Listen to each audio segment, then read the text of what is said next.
The day had slipped by. Soon it would be dinner time, and the queen would be wondering where he was. Sadly, he danced away from the piazza, away from the crowds of the city, and returned home to the palace. He snuck back to his chamber, removed his rags, and dressed quickly for dinner. That evening, as usual, the king sat at the head of his long banquet table, spread his napkin on his lap, and lifted his fork. One by one, the chefs paraded with trays full of food and began to sing. Bon appetit, our lord and king. Fine food and drink is what we... Enough! Cried the king as he dropped his fork with a heavy thud.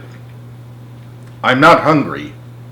What, not hungry? Wailed the chefs, and the knives and spoons in their apron pockets began to rattle. They were afraid the king was so displeased with their new creations that he would throw them all in prison. What, not hungry? Gulped the queen, convinced that her husband must be very ill. She called for the court physicians, who rushed to the king's side with their potions and lotions. Simply indigestion. Clearly influenza. A catastrophe of gastronomical proportion, they pronounced. No, no, said the king, brushing them away. I've never felt better. He then told the astonished court about his day as a beggar in the city and his discovery of pizza, the one food that truly satisfied his royal appetite. Pizza? The chefs whispered, puzzled. Braised rabbit and cherry sauce, perhaps. But pizza? As he recounted his adventures, the king recalled his promise to Salvatore and ordered his guards to bring the young chef to the palace. Before long, the guards returned with the frightened pizza maker and presented him to the king. Immediately, Salvatore recognized the hungry beggar who had visited his pizzeria. He rushed forward to embrace him, but then remembered where he was and fell to his knees. The king rose from his throne. Tapping Salvatore on the shoulder with the royal ladle, he pronounced, I dub thee, Sir Salvatore, Knight of the Golden Crust. Then he awarded the chef with a castle for him and his family to live in, and an oven made of pure gold. In return, Salvatore taught all the king's chefs his secret recipe for pizza. Remember, he told them in confidence, the most important ingredient in any meal, whether it be a crown roast of antelope or a simple cheese and pepperoni pizza, is the love that you add when you share it. SpongeBob SquarePants would definitely agree to that.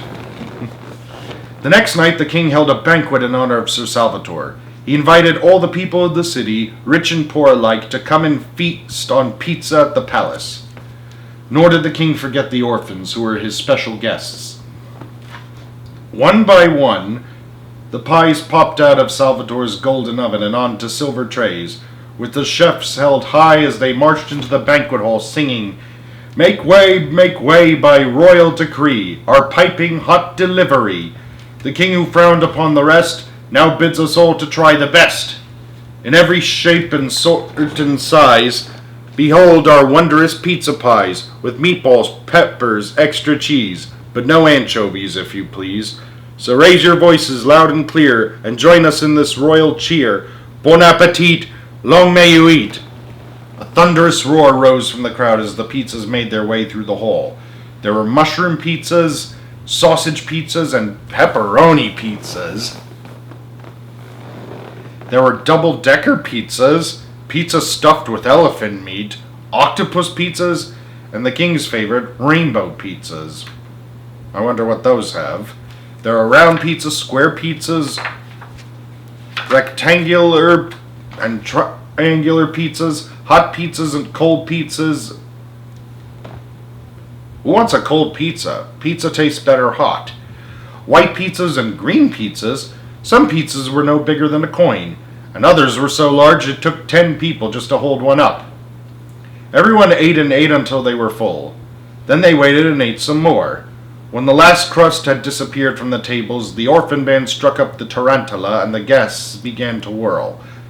Salvatore, noticing little Maria standing outside the circle of dancers, scooped her up onto his broad shoulders and twirled around until they both collapsed on the floor, dizzy with laughter. I haven't had this much fun since I was a princess, the queen declared, beating her crown against her knee as if it were a tambourine. If only the party didn't have to end. And that was when the king had his brilliant idea. The next day he sent a royal decree throughout the kingdom.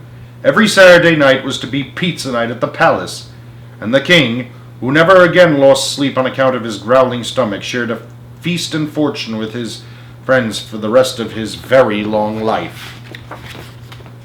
God, I wish I could join this party right now.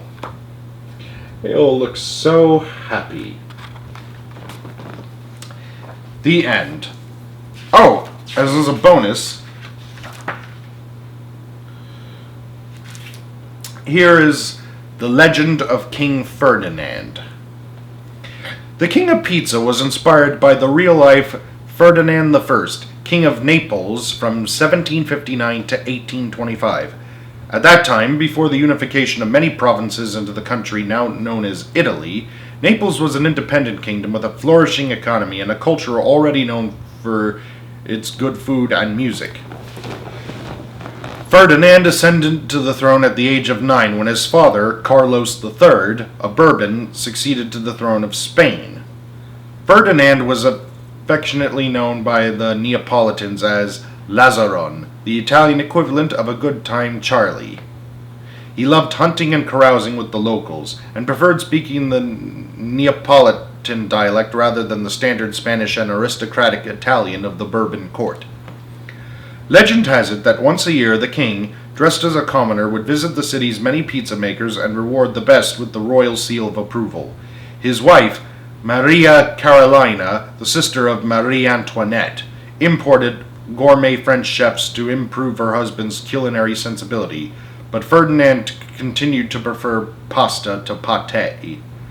It was said of Ferdinand that he could always be found in the company of food, music, and children. The pizza that Ferdinand brought to his court was basically an 18th century dish, though its origins are in fact much older. Flatbread, dressed with oil and herbs, called pizzeria, was known to the ancient Romans. Red sauce appeared much later, when the first explorers of America returned to Europe with an exotic new fruit, or vegetable, the tomato. Pretty interesting. Alright. Well, thank you for listening to this book. And next time, I plan to do some Disney books in honor of what would have been Walt Disney's 125th birthday this year. So, see you all next time on Storytime with Eric Zimmer. And here's to the beginning of summer. Take care.